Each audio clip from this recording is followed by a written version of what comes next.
This is CBS News Bay Area with Juliette Goodrich. Thanks for joining us, and we begin with what we've all been dealing with, weather. And it is our first alert weather tonight. Our brutal fall heat wave stretched into the beginning of the work week, and it was a tough day for outdoor crews. In Richmond, we saw construction workers and mail carriers working under the blazing sun.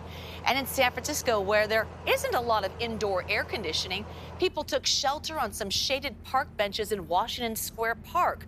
Across the Bay Area, the consensus was we are ready for a cool down. Yeah, I'm over it. I'm over it. It's too hard to work in. Yeah, we're pretty much over it. We work outside, so we're over it. Just I feel extremely a lot hotter, so a lot more tired. My energy's zapped.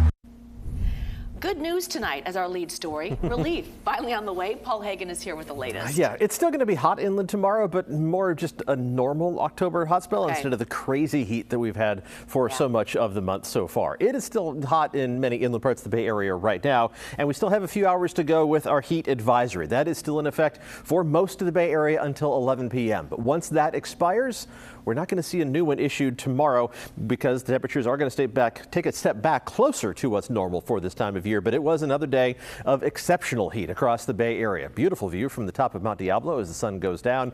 Temperatures topped out at 102 degrees, record-setting degrees in San Jose. It's 101. Also new records for Livermore and Santa Rosa. San Francisco made it up to 92 degrees. And in both San Francisco and San Jose, the first 7 days of October have been the second hottest 7-day stretches on record, dating back to 1893 for San Jose, dating back to 1850 for downtown San Francisco. So we're talking about nearly unprecedented territory that we've been in, certainly unprecedented for the month of October. Now tomorrow it is still going to be hot inland, but again, taking a step back to about 10 to 12 degrees above average instead of 20 to 25 degrees above normal. Temperatures around the bay a lot closer to normal as well. 70s in both San Francisco and Oakland, and even the hottest spots around Antioch and Brentwood. While that heat risk was in the very high category today, it's going to step down to the moderate category tomorrow and even low by the time Wednesday rolls around. So significant improvement over the next couple of days.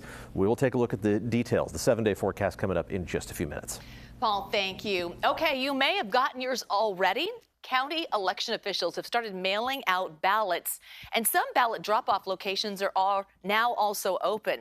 And with only 28 days to go until Election Day, some big developments today with two of our biggest local races. So we begin in Oakland, where the NAACP publicly came out in support of recalling Mayor Sheng Tao. John Ramos has more on why the group says it is time for her to go. There was a time when recalls were reserved for elected officials who committed malfeasance or some kind of criminal behavior. That was then. This is now. Rather than selecting people to put into office, in Oakland, this election is dominated by efforts to kick people out of office.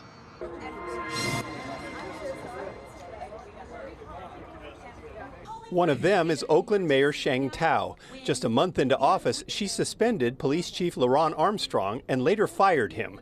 That enraged many in the black community, and on this day, the Oakland branch of the NAACP announced they were officially joining the recall effort. Shortly after firing the police chief, we began to see a rise in crime, and today, public safety has become a serious issue. And I don't think she understands what the NAACP means. But today, she do understand. We are recalling Mayor Sheng Tao. But Tao is fighting back. On Sunday, she was surrounded by supporters as she urged the voters to reject her recall, pointing out that the campaign against her has been funded almost exclusively by hedge fund operator Philip Dreyfus. Are you going to have a city and a mayor who fights for what is right, who stands up to special interests, who isn't afraid to replace entrenched and corrupt managers with competent and committed leaders? This is our town, and this town is not for sale. Vote no on the recall. But she's not alone. Alameda County District Attorney Pamela Price is also fighting to hold on to her office after angering people with her attempts at criminal justice reform that many see as too lenient. Her recall proponents, including crime victim families, rallied on Saturday. And whatever she ran on, first of all, a lot of these people voted for her. Yep. And they are now victims of what she stood for. East Bay political strategist Mary Jo Rossi says there are more recalls happening now than ever before. And in some of these districts, because we're now into districts and local governments, it's super easy. I mean, you don't have that many voters that you have to focus on to recall. That's what happened in the town of Millbrae when 2 council members were recalled in July simply for refusing to sign a letter opposing a homeless hotel. You're always going to piss someone off, and you're always going to make some group unhappy. And that's just part of being an elected official. And if you can't take the heat, then I think you get out. Or be thrown out. You can't please everyone ever. And in today's scorched earth political climate, that puts a target on anyone brave or foolish enough to run for office. And in San Francisco, mayoral candidate Mark Farrell is in the hot seat after being accused of breaking campaign finance laws. So those allegations are coming from 3 former San Francisco mayors, Willie Brown, Frank Jordan, and Art Agnos. In a joint letter, they accuse Farrell's campaign of using hundreds of thousands of dollars in donations for a committee he created to support a ballot measure to instead pay for expenses for his own mayoral campaign. Farrell says he has done nothing wrong. Every penny has been accounted for. I've disclosed everything. Again, everything we have ever done, vetted by, suggested by, cleared by council. We will always operate that way. The former mayors calling for an investigation are all supporting other candidates. So the other campaigns haven't commented.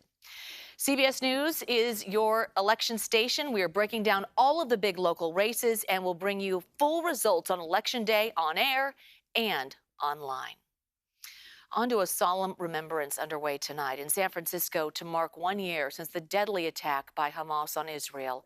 It's happening at the Congregation Emmanuel. And these are live pictures we're showing you right now from inside.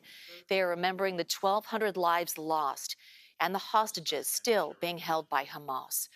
Earlier, the names of some of those victims were read. The Consul General of Israel to the Pacific Northwest is among those in attendance tonight. It's hard that it's been a year and we're still fighting this war. The atrocities that were committed against Israelis, Jews and non-Jews alike, have caused a lot of pain. Memorials are also taking place elsewhere in the Bay Area tonight.